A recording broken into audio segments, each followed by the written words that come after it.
Selamat pagi dan selamat siang menuju selamat eh,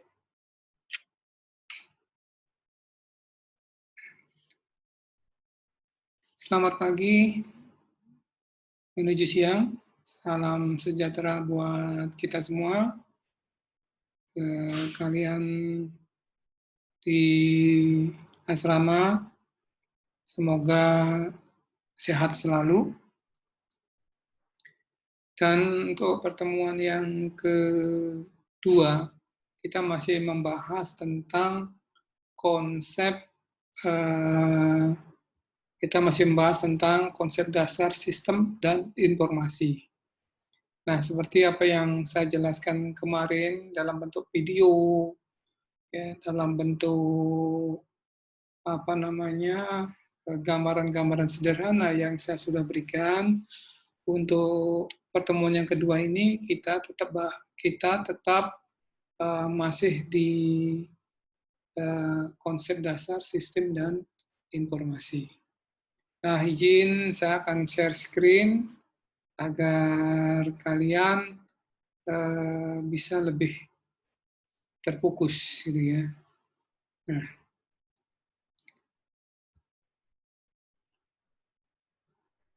Nah,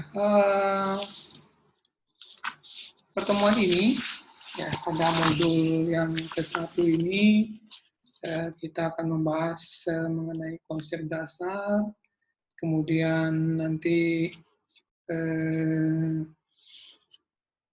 pengertian sistem informasi, kemudian ada konsep sistem informasi dan sistem informasi manajemen itu seperti apa, kemudian data PS informasi, apa bedanya antara data dengan sistem dengan informasi. Kemudian ada manajer dan sistem informasi, dan terakhir adalah evolusi sistem informasi berbasis komputer. Nah, secara terperinci nanti kompetensi dasar, di sini kompetensi dasar dari pertemuan 1 ini adalah Taruna mampu hanya memahami sistem informasi berbasis komputer. Seperti apa sih sistem informasi berbasis komputer itu? Gitu. Nah, kemudian mahasiswa ya, mempelajari dan mendiskusikan konsep dan definisi sistem informasi. Tidak mesti harus habis 3 jam pertemuan, gitu ya. Tidak mesti harus habis 3 jam pertemuan. Ini saya akan berikan secara global maupun secara secara mendetail nanti, ya, bagaimana sistem informasi itu bisa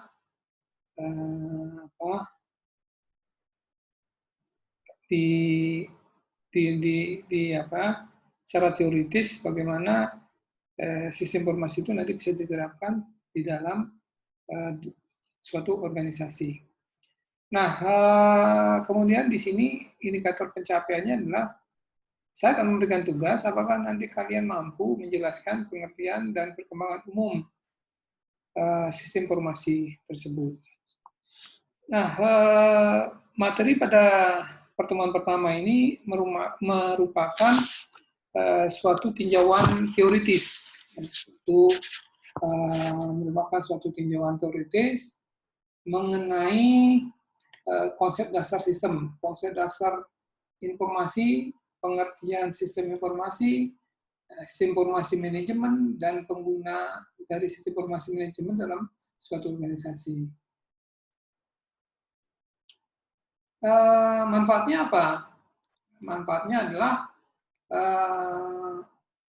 sebagai dasar kalian itu adalah taruna untuk memahami konsep sistem informasi dan mampu memahami dasar dari sistem itu sendiri, ya, serta mengetahui siapa saja yang memerlukan dan pengguna sistem informasi manajemen yang dapat dipergunakan dalam mengambil suatu keputusan. Nah, itu adalah manfaatnya. Sedangkan tujuannya adalah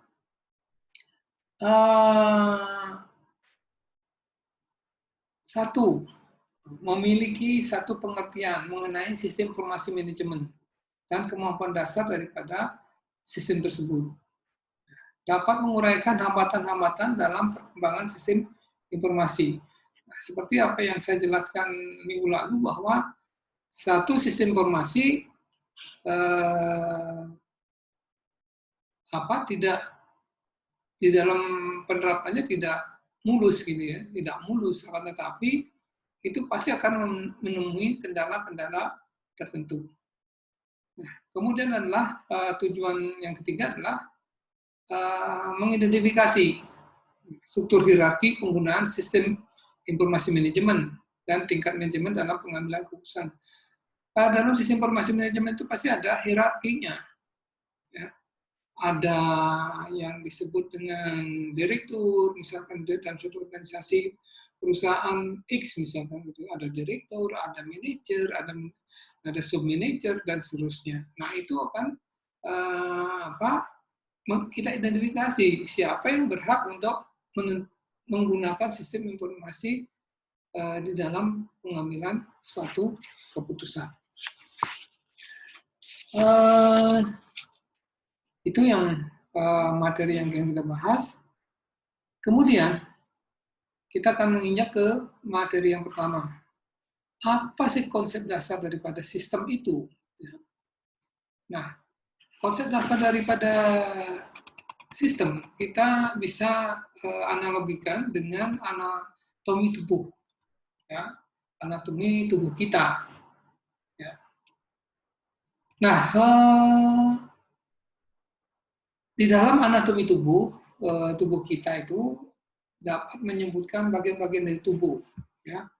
Ada kepala, di dalam kepala itu ada rambut, ya, kemudian ada bagian kepala gitu ya, bagian kepala, terus muka lah, selain muka, gitu ya. Ada kepala, ada hidung, ada mulut, kemudian ada rambut, ya, kemudian di tangan juga ada jari jemari sampai dengan kaki, ya.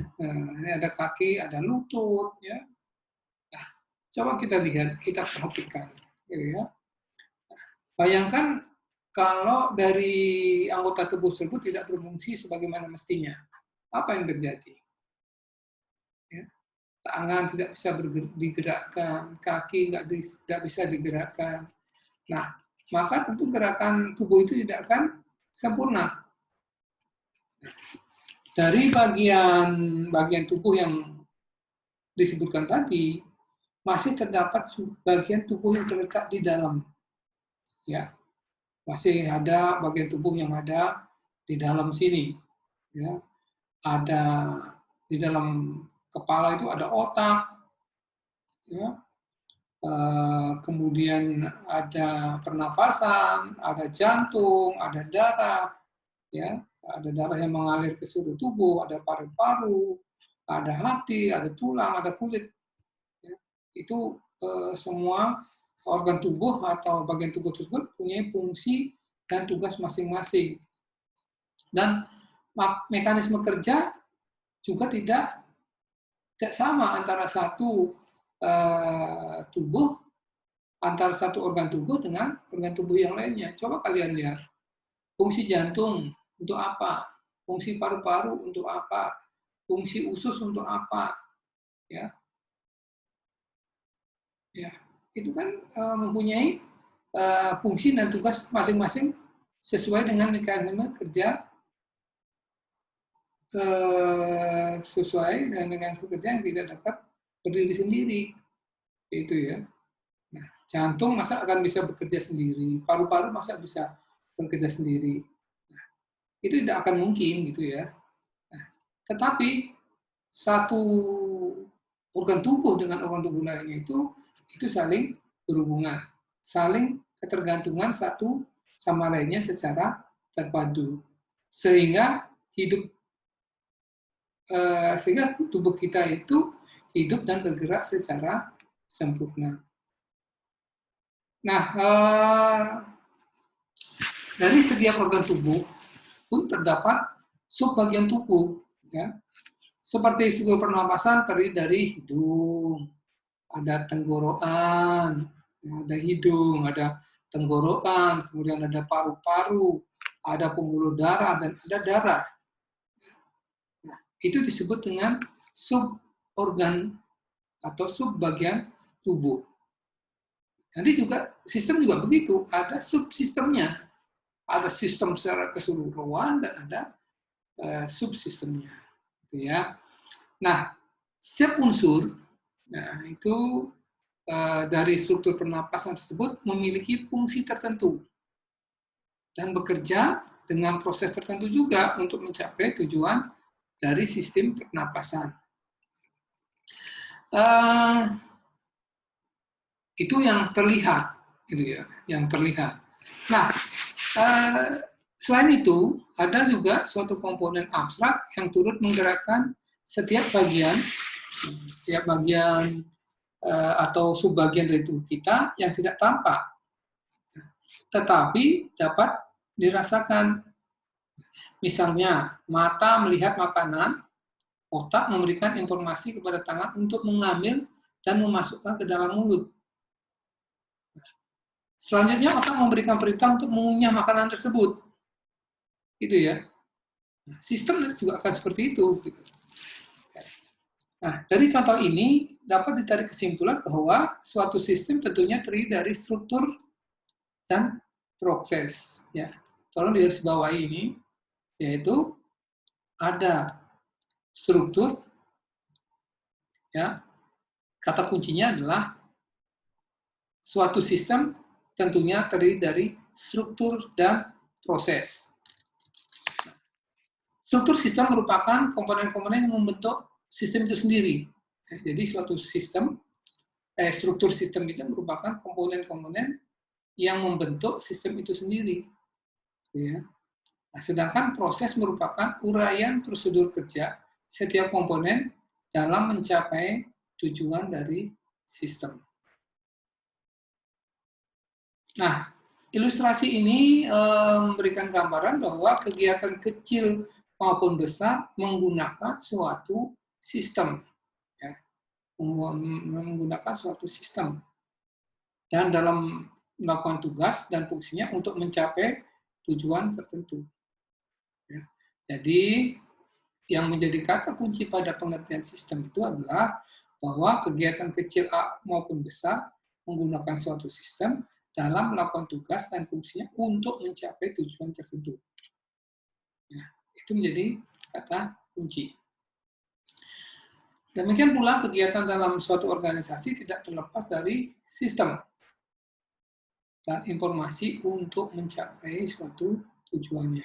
Anggaplah ini suatu organisasi, ya, maka organisasi ini tidak terlepas dari sistem dan informasi untuk mencapai suatu tujuannya. Itu kira-kira pengertian daripada sistem. Kemudian kita bisa lanjutkan, ya. Sebagian besar kegiatan organisasi saat ini banyak menggunakan sistem informasi. Seperti apa yang saya jelaskan kemarin, perusahaan mana sih yang belum menggunakan sistem informasi di dalam mengelola suatu usahanya? Jadi kegiatan organisasi ini banyak menggunakan sistem informasi, ada jaringannya, ada teknologi internet dalam melakukan suatu pekerjaannya. Nah, hal ini dalam rangka efisiensi pekerjaan meningkatkan daya saing. Meningkatkan daya saing dan meningkatkan profit. Ya. Nah, apakah selalu dengan menggunakan sistem informasi itu dapat meningkatkan profit? Ya, kalau saya bisa mengatakan iya, karena kalau dalam sistem informasi, pastinya sistem informasi itu akan memberikan suatu informasi, ya, informasi yang valid terhadap kegiatan daripada organisasi yang kita laksanakan. Nah, oleh karena itu, pengetahuan sistem informasi bagi pengelola organisasi menjadi sangat penting. Nah, kalian nanti kan akan mengelola organisasi, ya. Nanti kalian sudah bekerja akan mengelola suatu organisasi, maka pengetahuan sistem informasi ini sangat penting, ya, untuk mendapat masukan, untuk mengikuti perkembangan baru eh, yang sesuai dengan kegiatan yang dijalankan, ya. Kemudian juga dapat menambah pola pikir kita dalam mengelola suatu organisasi.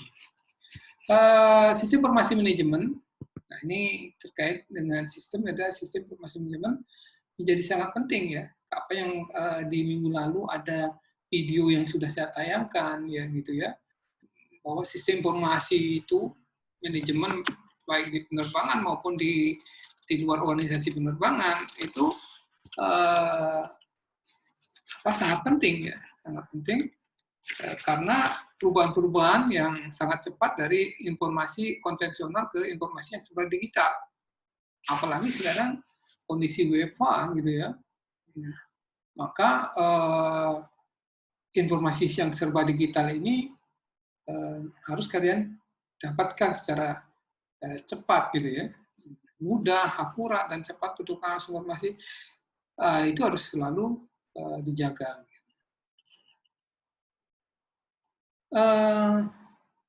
Ini dengan suatu teknologi, kemajuan teknologi informasi dan inovasi, kemungkinan diterapkan cara-cara baru yang lebih efisien untuk produksi, untuk distribusi, serta konsumsi barang dan jasa. Ya, kalian sendiri tahu ya, bagaimana sekarang kan kondisi saat ini belum kondisi apa namanya kondisi serba banyak yang serba online sekarang ya, termasuk kuliah kita juga serba online, ya. Nah, itu ya. Nah, jadi sebenarnya apa sih sebenarnya sistem sistem itu? Yang tadi sudah saya jelaskan bahwa sistem itu adalah merupakan seperti yang saya jelaskan di contoh ilustrasi organisasi anatomi tubuh tadi, bahwa sistem dapat diartikan sebagai satu kesatuan yang terdiri dari komponen-komponen atau subsistem yang tertata dan dengan teratur. Ya. Nah, jadi merupakan suatu kesatuan yang terdiri dari komponen-komponen atau subsistem yang tertata dan dengan teratur, saling berinteraksi, saling ketergantungan satu dengan yang lainnya, dan tidak dapat dipisahkan untuk mewujudkan suatu tujuan, Ya. Nah, ini adalah secara apa namanya ini, secara singkat seperti ini. Ya. Jadi yang saling terkait, terpadu, yang dimasukkan untuk mencapai suatu tujuan.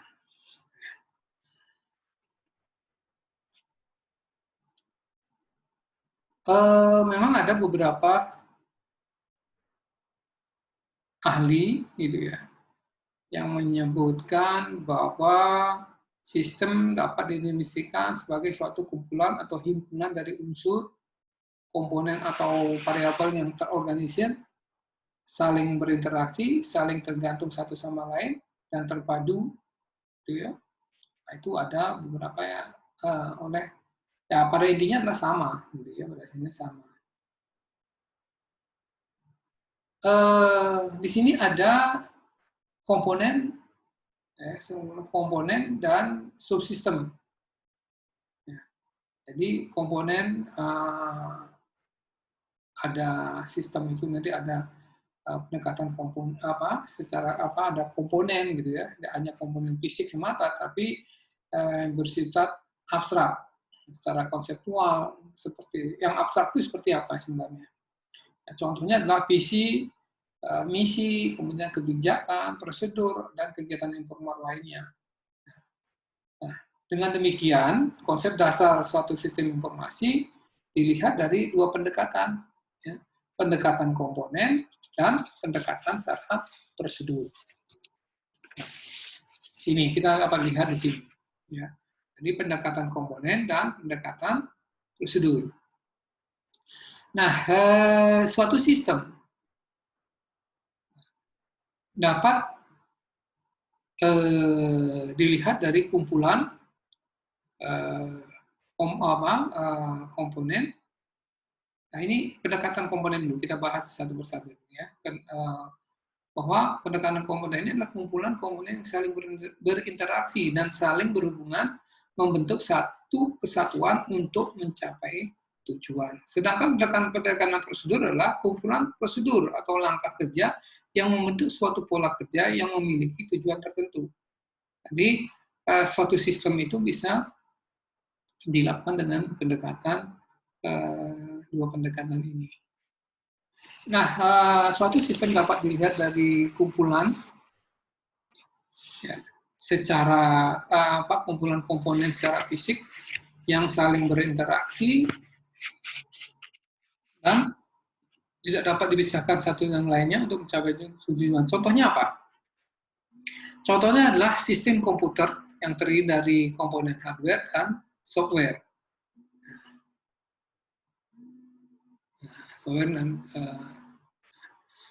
Jika suatu sistem dilihat dari komponen konseptual, yaitu kumpulan prosedur-prosedur, ini konseptual ini ya, ini secara fisik, ini secara konseptual, ya, yaitu komponen prosedur-prosedur yang saling berinteraksi, saling tergantungan, dan tidak dapat dipisahkan satu sama lainnya untuk mencapai tujuan. Contohnya apa?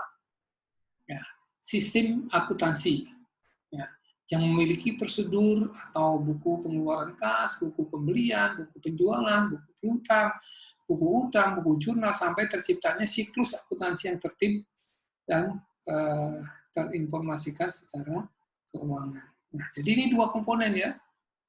Jadi ada komponen secara fisik atau pendekatan komponen dan pendekatan prosedur. Kalau ini pendekatan komponen secara fisik, yaitu menggunakan suatu software atau hardware yang saling berhubungan satu sama lain, sedangkan ini adalah berupa suatu prosedur.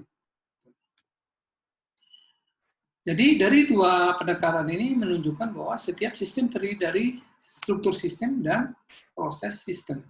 Nah, jadi kata kuncinya adalah setiap sistem terdiri dari struktur sistem dan proses sistem.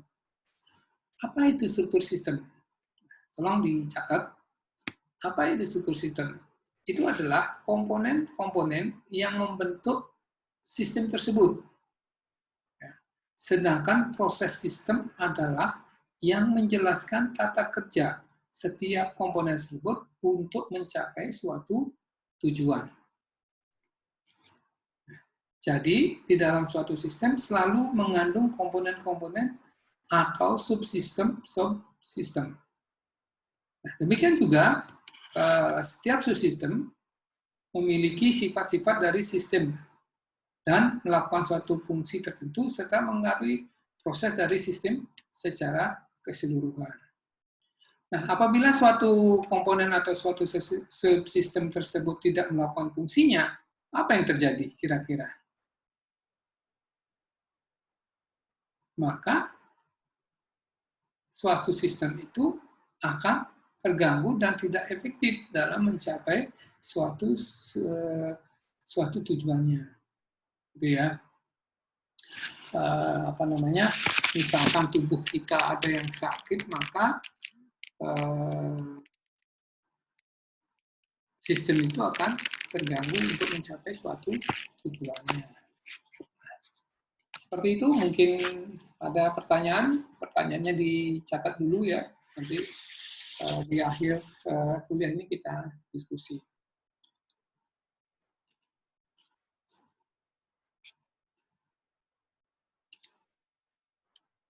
Nah,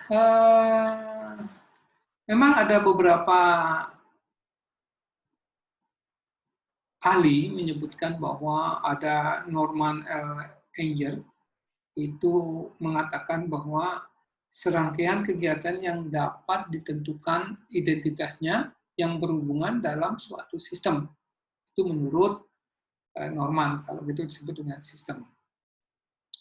Kemudian untuk menurut Gardon, itu menyatakan bahwa sistem terbagi atas beberapa subsistem. Nah, itu tentunya ada batasan dan penghubung dalam suatu sistem. Ya. Kemudian ada juga beberapa kelompok ahli yang mendistribusikan tentang sistem dengan menekankan kepada pendekatan. Satu kelompok menekankan definisi pada pendekatan prosedur, pada suatu sistem, dan satu kelompok lainnya menekankan kepada pendekatan komponen. Hampir sama dengan intinya adalah intinya adalah suatu sistem itu ya seperti ini adalah ada pendekatan komponen dan ada pendekatan secara prosedur. Nah, secara garis besar bahwa suatu sistem itu terdiri dari beberapa elemen, yaitu ada tujuan, ada masukan, ada keluaran, ada proses, kemudian mekanisme pengendalian, dan umpan balik. Nah, kalau tidak ada, nanti kita akan bahas lebih lanjut, tujuan itu dimaksudkan seperti apa sih, gitu ya. Kemudian masukan, keluaran, proses, mekanisme pengendalian itu sebenarnya seperti apa, gitu ya.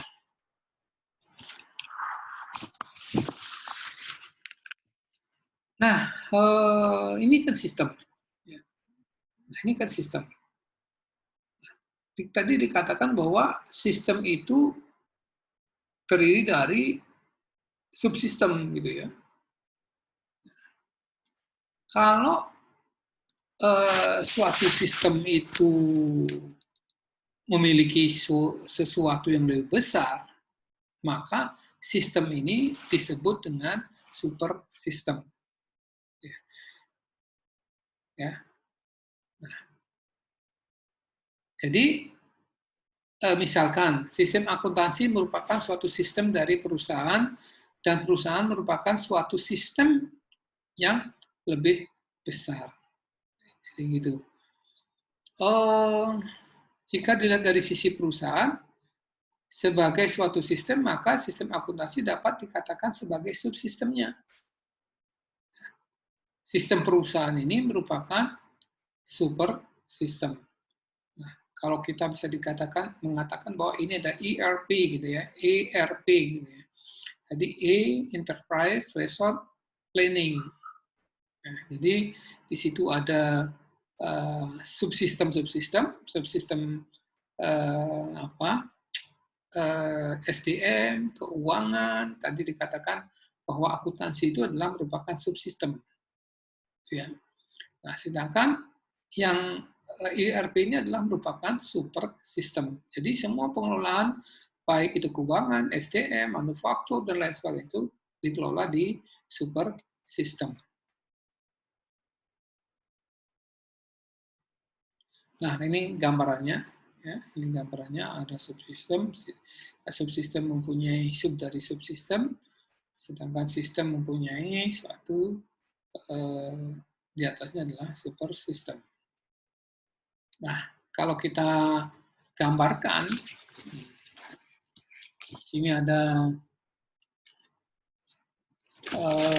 sistem X misalkan gitu ya. Ini ada sistem X, sebuah sistem umumnya tersusun dari sejumlah sistem-sistem yang lebih kecil. Contohnya ini. Ini ada sistem X, kemudian ada subsistem A, ya, subsistem B, sampai dengan subsistem C. Gitu ya.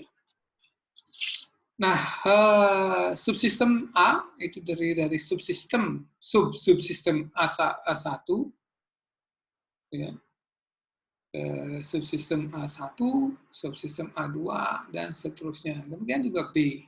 Ya. Nah, sistem-sistem yang berada dalam sebuah sistem disebut dengan subsistem.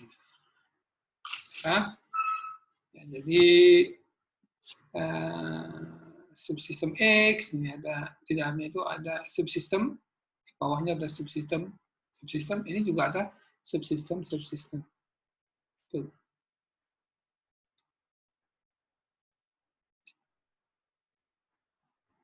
Kemudian contoh sistem dengan subsistem, kalau kita lihat di apa namanya di dunia nyata gitu ya, bahwa sistem itu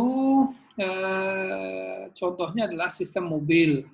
Nah, di dalam subsistemnya itu ada subsistem bahan bakar, ya, subsistem pendorong, subsistem kelistrikan, subsistem rem, gitu ya. Nah, sistem komputer misalkan ada CPU, ada masukan, ada keluaran, ada penyimpanan sekunder. Kemudian sistem informasi perusahaan, ya, sistem informasi perusahaan, ada sistem informasi, sistem pemasaran, personalia, simulasi produksi. Ini contoh daripada sistem dan subsistem.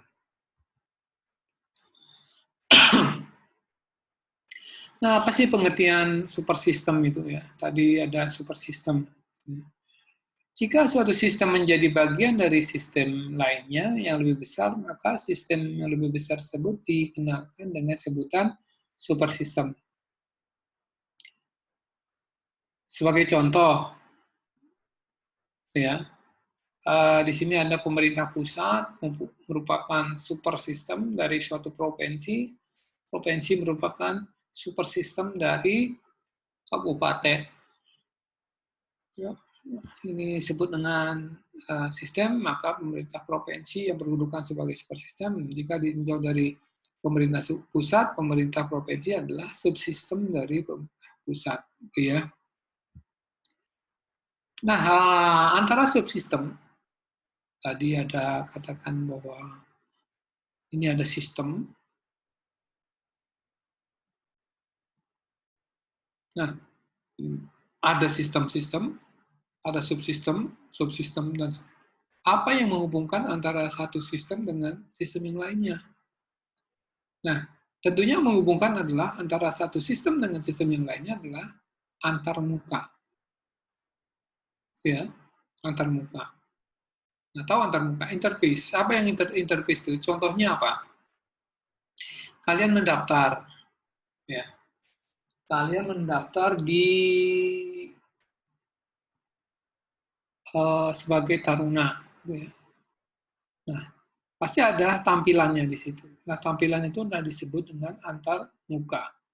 Jadi nanti bisa menghubungkan subsistem itu dengan subsistem apa pendaftaran digabungkan nanti menjadi subsistem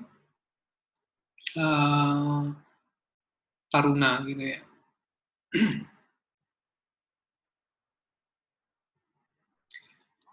Kemudian yang dikatakan antarmuka itu, yang antarmuka bisa dikatakan subsistem itu bolak-balik, artinya bahwa sistem A mendapatkan inputan, memberikan inputan ke sistem B memberikan umpan balik ke sistem yang satunya. Ada juga subsistem ya yang satu arah. Ya. Misalkan saya mendaftarkan diri gitu ya, mendaftarkan diri. Nah, mendaftarkan diri sudah masuk ke subsistem, sekiranya tidak ada umpan balik. Seperti itu ya. Nah, contohnya ini cabang offline, hanya ada terjadi suatu transaksi, kemudian ada pemasukan transaksi, ada proses transaksi, ini ada transaksi baru. Nah, kemudian transaksi baru ini menjadi satu online, ya, inputan pada validasi transaksi. Kemudian ini validasi transaksi bahwa itu absah atau transaksinya tidak absah, kemudian dapat memberikan suatu kemutakhiran data. Ini disebut dengan disinilah antar mukanya, gitu ya. Sampai di sini mungkin ada pertanyaan.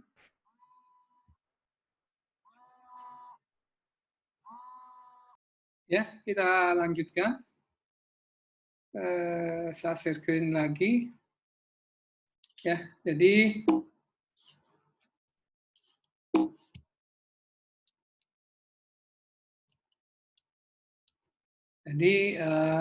kesimpulannya adalah bahwa sistem itu, setiap sistem terdiri dari subsistem.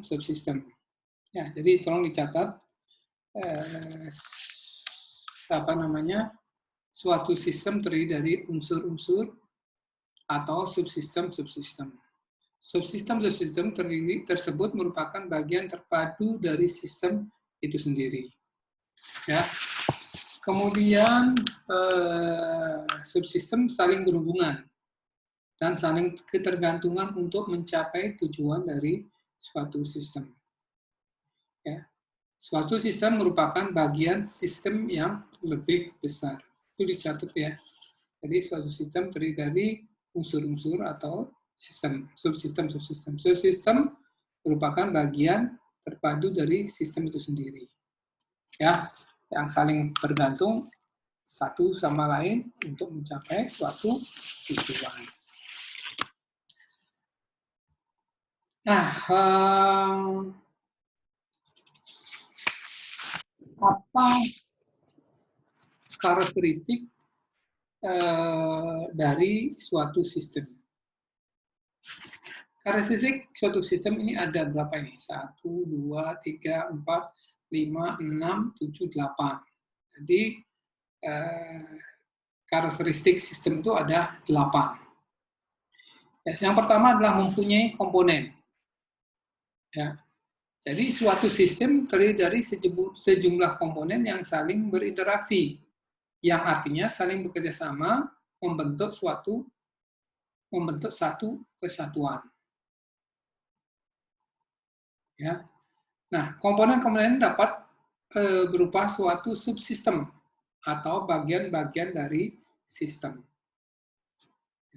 Jadi kalian sudah tahu sistem itu apa.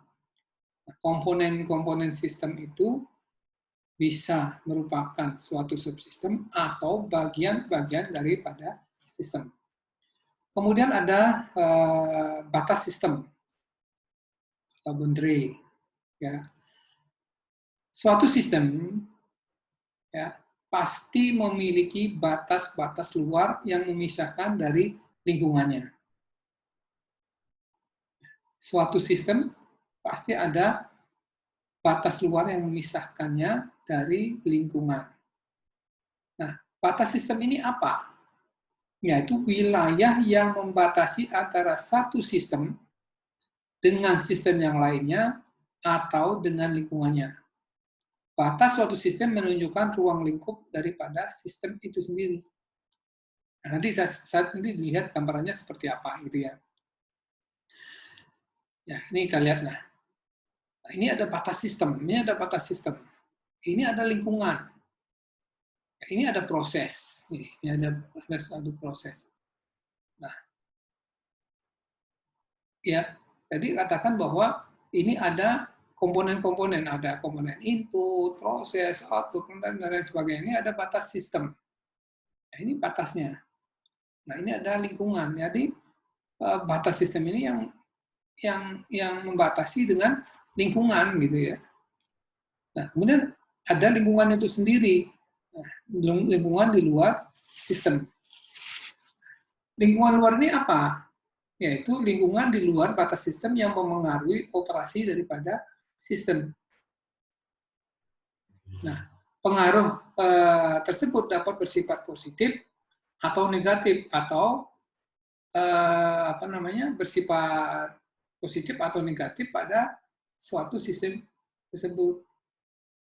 Nah, pengaruh yang positif dapat dipelihara dan dijaga, sedangkan pengaruh negatif harus dikendalikan dapat mengganggu daripada sistem. Nanti contohnya seperti apa kita lihat. Kemudian penghubung sistem. Nah, tadi ada interface-nya. Tadi ada sistem, ada subsistem. Nah, itu ada interface, yaitu media menghubungkan atau mengintegrasikan antara satu sistem dengan sistem yang lainnya. Kemudian ada masukan sistem. Ini ada masukan sistem. yaitu serangkaian data atau signal input ini ya, atau maintenance input dari dalam atau dari luar lingkungan untuk diolah oleh sistem untuk dioperasikan. Jadi di sini nih, di input ini adalah berupa data maupun suatu informasi. Inputnya bisa data maupun informasi. Contoh, di dalam sistem informasi, di dalam sistem komputer, program adalah input ya, yang digunakan mengoperasikan komputernya, dan data adalah sinyal input untuk diolah menjadi suatu informasi. Kemudian ada pengolah sistem. Pengolah sistem atau pemrosesan. Nah, pengolah merupakan suatu yang merubah masukan menjadi keluaran. Ini ada proses. Ya.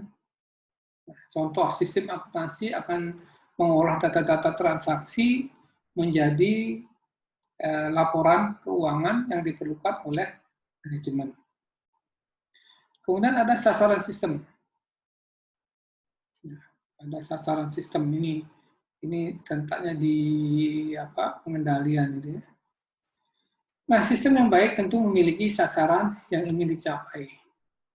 Sasaran adalah suatu yang menjadi target yang ingin dicapai dari suatu sistem.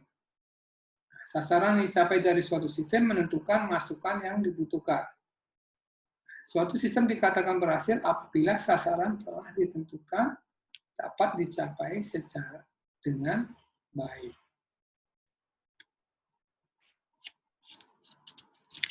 Nah,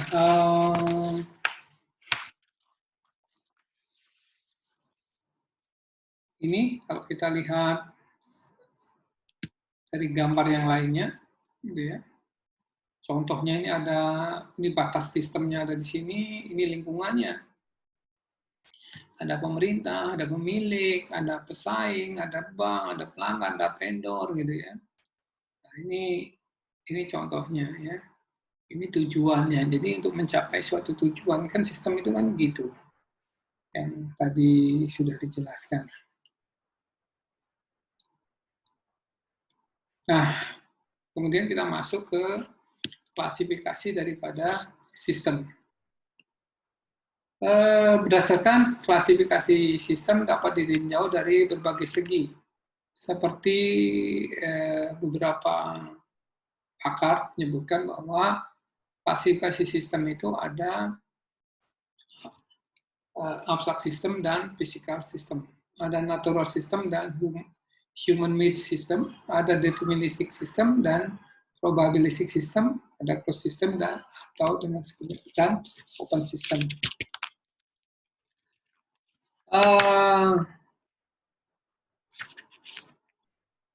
Abstrak system itu seperti apa sih, gitu ya? Nah, kalau ini perlu dicatat ya. Nah, sistem abstrak adalah sistem berupa pemikiran atau ide-ide yang tidak tampak secara fisik. Ya, contohnya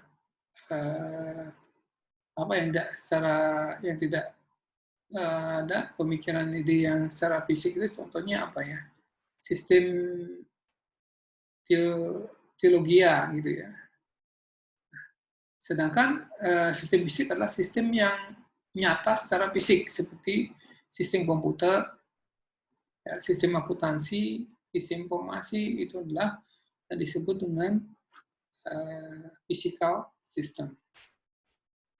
Yang kedua adalah sistem alamiah dan sistem buatan manusia. Nah, kalau sistem alamiah itu adalah sistem yang terjadi secara alami, ya, tidak dibuat oleh manusia.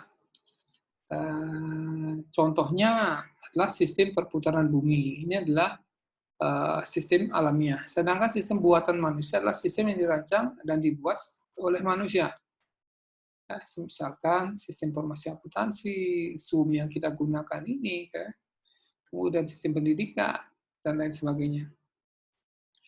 Nah, apabila sistem dirancang dan dibuat manusia berinteraksi dengan mesin, maka disebut dengan human machine system. Ya, apabila human made system ini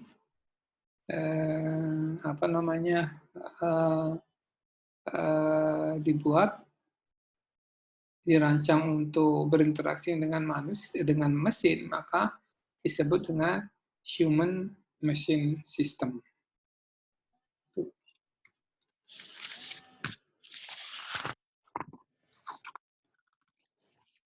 Di sini ada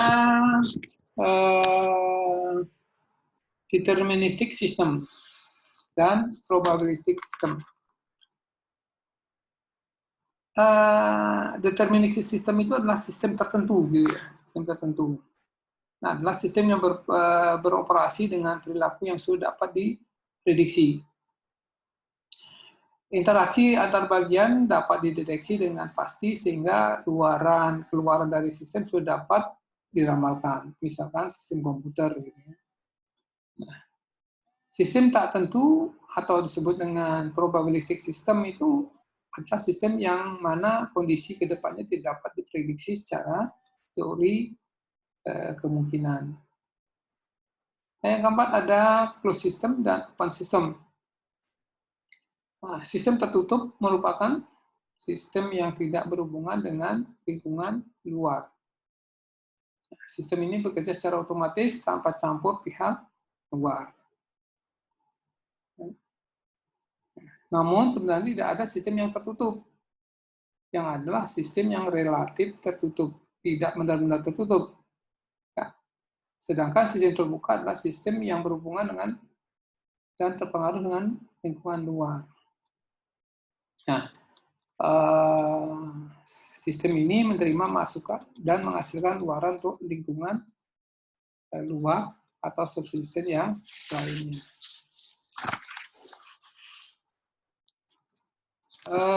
Kita lanjutkan. Ya, kita lanjutkan. Konsep dasar konsep dasar informasi. Nanti kita akan mempelajari pengertian data dan informasi. Data dan informasi itu seperti apa sih ya, gitu ya. Bahwa informasi dalam organisasi sangatlah penting keberadaannya, gitu. Sebab organisasi tanpa informasi akan lumpuh dan tidak bersinergi. Kalau kita ibaratkan aliran dalam darah dalam tubuh, selama darah mengalir ke sekujur tubuh, maka organ tubuh tetap hidup dan bergerak sesuai dengan fungsinya. Nah, agar tetap organisasi tubuh bergerak, tentu perlu dipelihara dan dijaga agar aliran darah tetap mengalir ke bagian-bagian organ dalam tubuh. Demikian pula di dalam suatu organisasi, jika terdapat informasi yang tidak sampai ke subsistem, maka kegiatan akan berakhir. Kan begitu ya.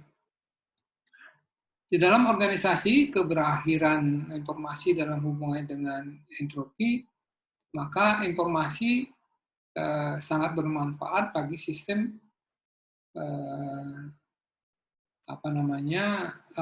istilahnya bahwa di dalam suatu organisasi keberakhiran dari informasi disebut dengan entropi. Nah, entropi inilah yang harus sangat harus dihindari. Ya. Nah, berarti bahwa untuk memahami informasi, maka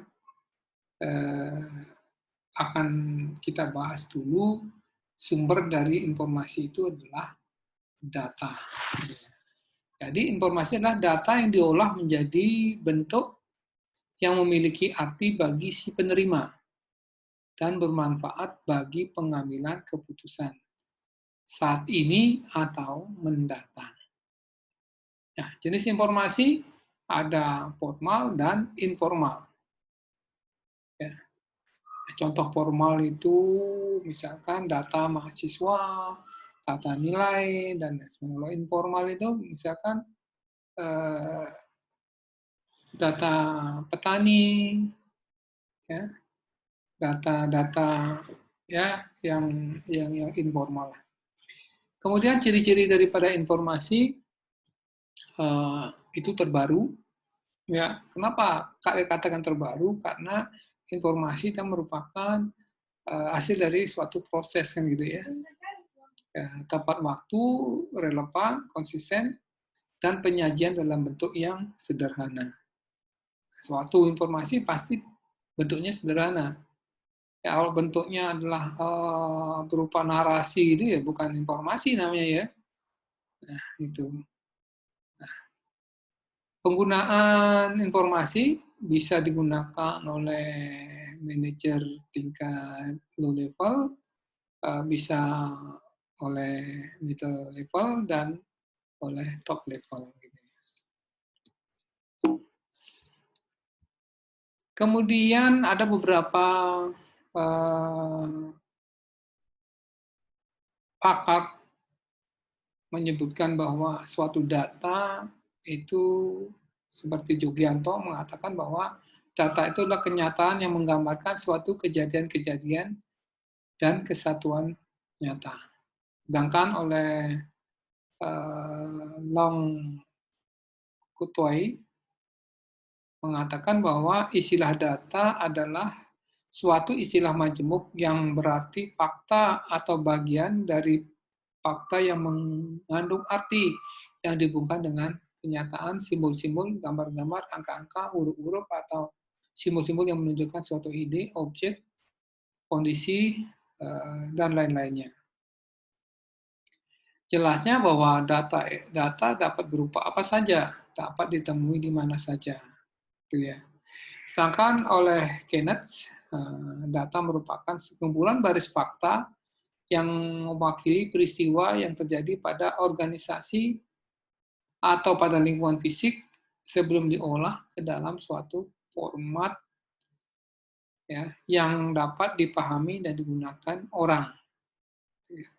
Informasi adalah data yang sudah dibentuk ke dalam format yang memiliki arti yang dibagi manusia. Jadi apa beda data dan informasi? Nah, kalian pasti sudah mengerti data, apa itu data, dan apa itu informasi. Jadi istilah data dan informasi itu berbeda.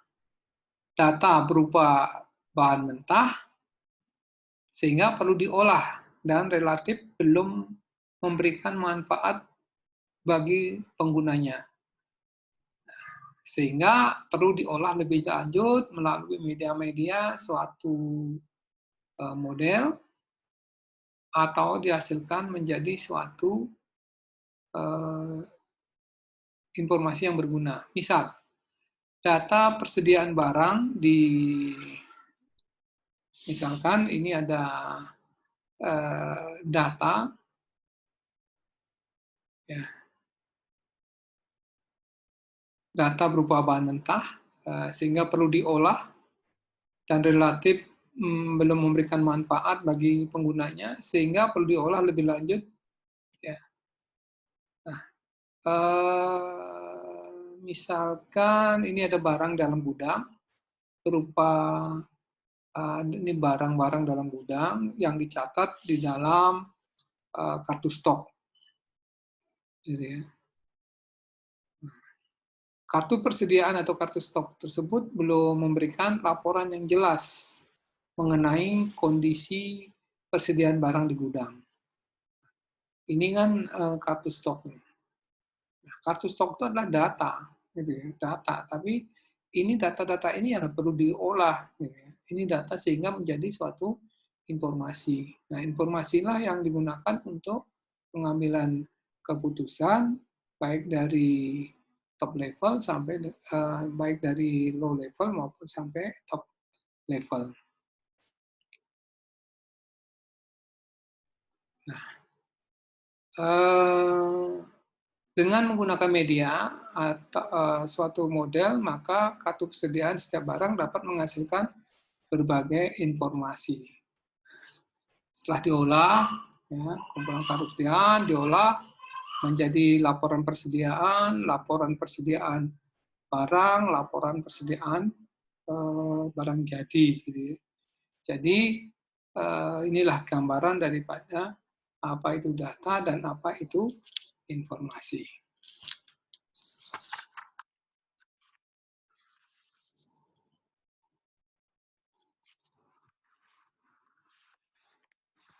Nah, data ini dapat sangat sederhana, tapi juga dapat sangat rumit. Oleh karena itu, data perlu diolah melalui suatu model tertentu untuk menjadi suatu informasi. Ya.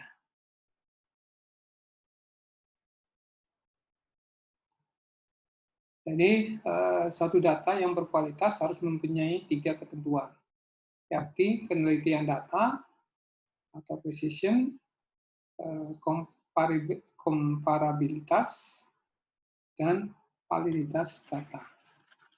Nah, ketelitian data itu dapat ditentukan oleh kecilnya perbedaan jika observasi yang menghasilkan data itu diulangi atau sumber data yang sama digunakan dalam observasi terhadap kasus yang sama. Sedangkan komparabilitas data adalah data yang memiliki standarisasi yang jelas dan dapat dipertanggungjawabkan sehingga tidak menyulitkan dalam mengambil suatu keputusan atau tidak menimbulkan keraguan. Untuk validitas data, itu data yang memiliki kegunaan yang tepat dengan kebutuhan dari suatu tujuan yang ingin dicapai. Nah, sebab data yang berkualitas belum tentu valid jika tidak menunjang tujuan daripada pemakainya.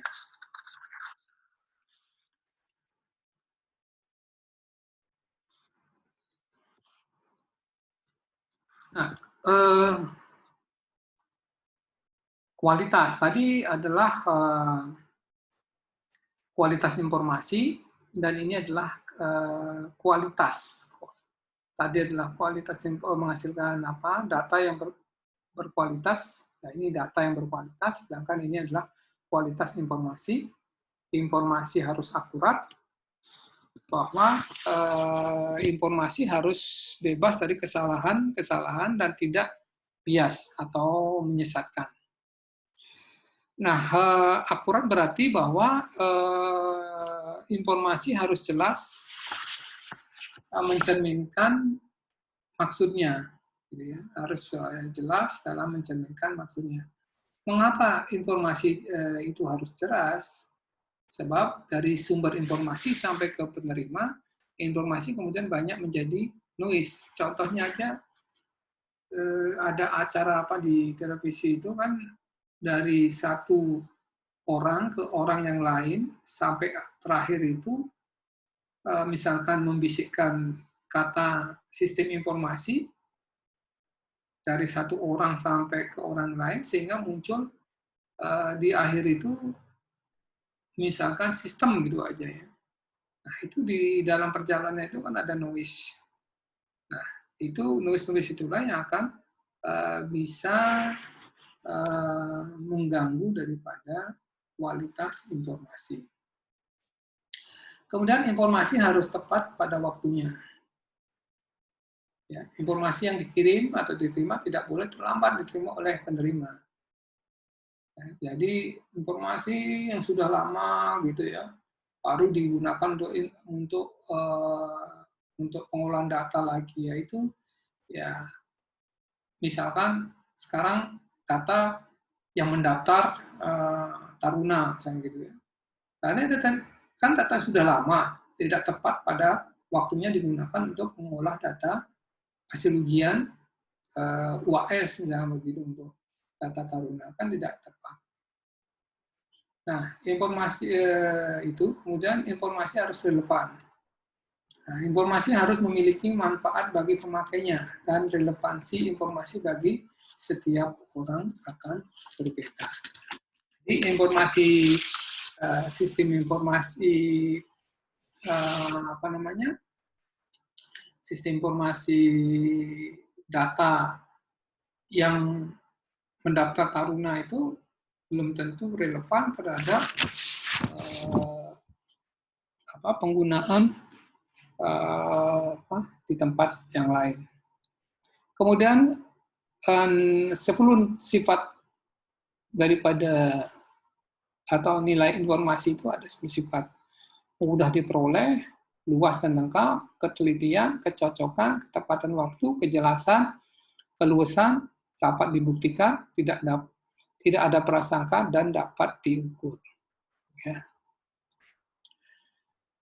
Nah, kita akan lanjutkan dengan sistem informasi manajemen. Sebelum ke sistem informasi manajemen, apa itu pengertian daripada sistem informasi? Nah, sistem informasi adalah suatu sistem yang dibangun di dalam suatu organisasi yang mempertemukan kebutuhan pengolahan transaksi harian, mendukung operasi, bersifat manajerial, dan kegiatan strategi dari suatu organisasi, dan menyediakan pihak luar tentu dengan laporan yang diperlukan itu disebut dengan sistem informasi. Nah, bila istilah sistem dan informasi digabung menjadi sistem informasi, maka sistem informasi adalah suatu sistem yang menyediakan informasi bagi semua tingkatan dalam organisasi tersebut kapan saja diperlukan. Itu adalah sistem, pengertian sistem dan informasi. Sistem ini menyimpan, mengambil, mengubah, mengolah, dan mengkomunikasikan informasi yang diterima dengan menggunakan sistem informasi atau peralatan sistem lainnya. Nah, sistem informasi itu terdiri dari beberapa komponen yang disebut dengan blok bangunan atau building block, yaitu blok masukan.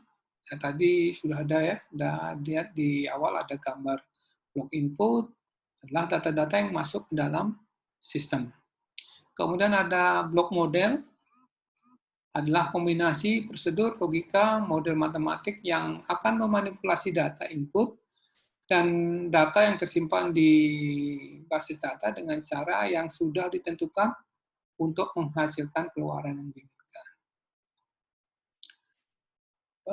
Blok keluaran adalah keluaran yang merupakan informasi yang berkualitas dan dokumentasi yang berguna untuk semua tingkatan manajemen serta pemakai sistem.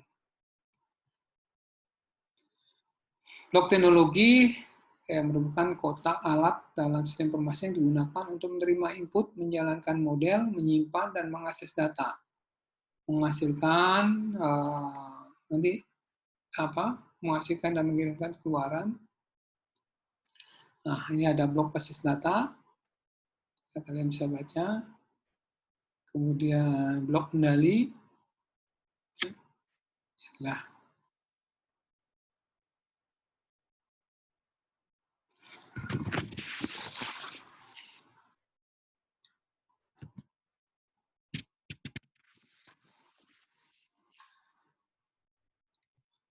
ini input block. Ini ada input. Nah, ini ada metode. Namanya ada media input. Ini namanya blok input. Ini blok model, ada prosedur, ada logika, ada model matematiknya. Ini ya. Kemudian ada blok output, ada dokumen output, ada informasi yang berkualitas. Ini blok output. Nah, blok teknologi, ada teknologi, menerima input, menjalankan model, simpan dan akses data, hasil dan kirim output. Ini adalah kontrol, proses, dan kontrol sistem. Ini database, ada hardware, ada data, dan ada software.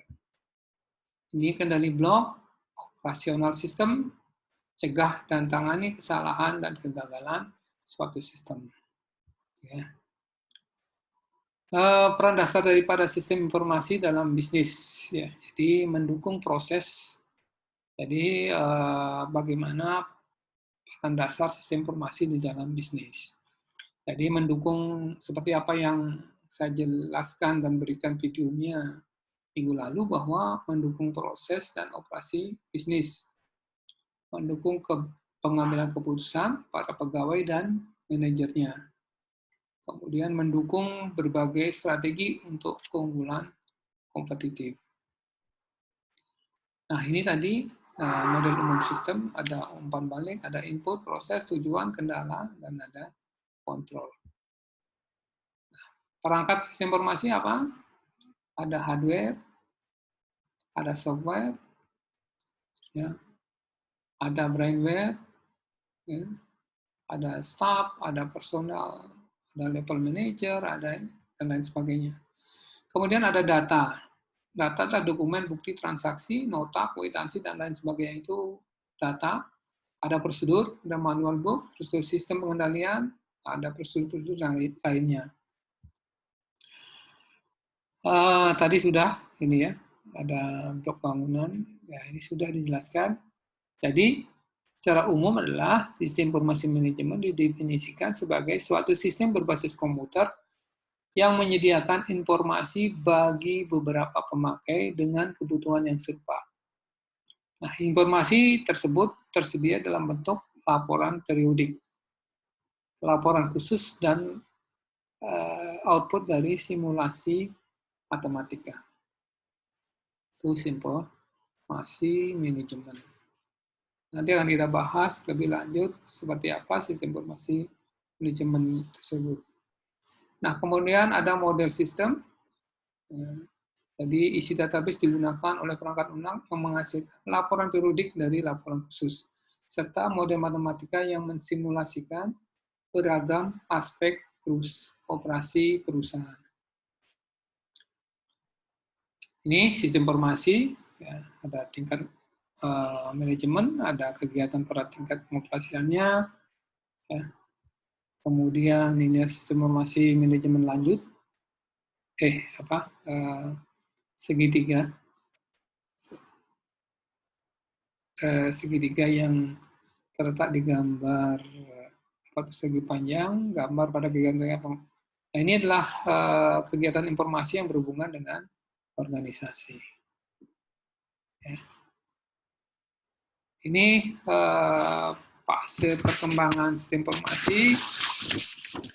Ada fase berfokus pada pengolahan data, ya, yaitu pada pertengahan abad ke-20, perusahaan-perusahaan masih mengabaikan pentingnya suatu informasi bagi para manajer. Teknologi komputer pada saat itu digunakan terbatas pada aplikasi akuntansi yang dikenal dengan sistem informasi akuntansi. Nah, kemudian di fase berikutnya yaitu berfokus pada informasi. Tahun 1964 diperkenalkan generasi baru komputer yang menggunakan silikon, yang disebut dengan silicon chip circuit, yang mempunyai gaya proses lebih besar daripada sistem yang sebelumnya. Nah, pada fase ini dipromosikan komputer untuk konsep sistem informasi manajemen. Nah, alat itu diciptakan dengan tujuan utama untuk menghasilkan informasi manajemen. Yang saat itu mulai terlihat kesenjangan akan alat bantu yang mampu menyediakan informasi di dalam manajemen. Akan tetapi pada perkembangan teknologi ini tidak mulus dikarenakan di dalam perkembangannya tidak begitu di istilah bahasa Surabayanya itu tidak direken gitu ya. Nah, ini kenapa? Karena kurang pengetahuan para pemakai tentang komputer. Kurangnya pengetahuan tentang bidang informasi dan awam peran manajemen. Nah, kemudian peralatan komputer terbatas dan mahal pada saat itu, tidak sesuai dengan biaya yang dikeluarkan dengan hasilnya ya. Kemudian para pemakai terlalu ambisius bahwa sistem informasi dapat mendukung semua lapisan manajemen. Itu menyebabkan kurang diminatinya. Nah, fase pada pendukung keputusan ini sudah menggunakan decision support system untuk menghasilkan suatu informasi. Sedangkan fase komunikasi itu sudah masuk ke operasi perkembangan konferensi jarak jauh, voicemail, surat elektronik, desktop publishing, dan lain sebagainya. Nah, fase yang kelima adalah fase konsultasi, yaitu fase penerapan kecerdasan buatan sampai saat ini. Nah, untuk tugas kalian bisa menjawab dua pertanyaan ini nanti di email seperti email yang sudah saya berikan, yaitu tentang pendidikan merupakan suatu sistem yang terdiri dari komponen atau subkomponen. Coba kalian buat suatu sketsa bahwa pendidikan itu merupakan sebuah sistem dan jelaskan komponen-komponen yang terdapat di dalamnya. Ya. Tulis nama yang termasuk sistem, komponen, subsistem, dan suprasistem itu yang mana.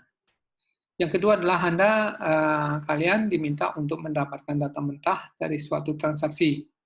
Selanjutnya, lakukan pengolahan sehingga data tersebut menjadi suatu informasi yang berarti dan jelas, sehingga orang dengan mudah memahaminya. Itu tugas yang harus kalian selesaikan di samping menjawab multiple choice yang sudah saya kirimkan. Ya, saya kira itu yang bisa saya jelaskan. Mungkin kalau ada pertanyaan, silakan nanti bisa ditulis di chat maupun secara langsung. Ya, saya kira itu. Terima kasih.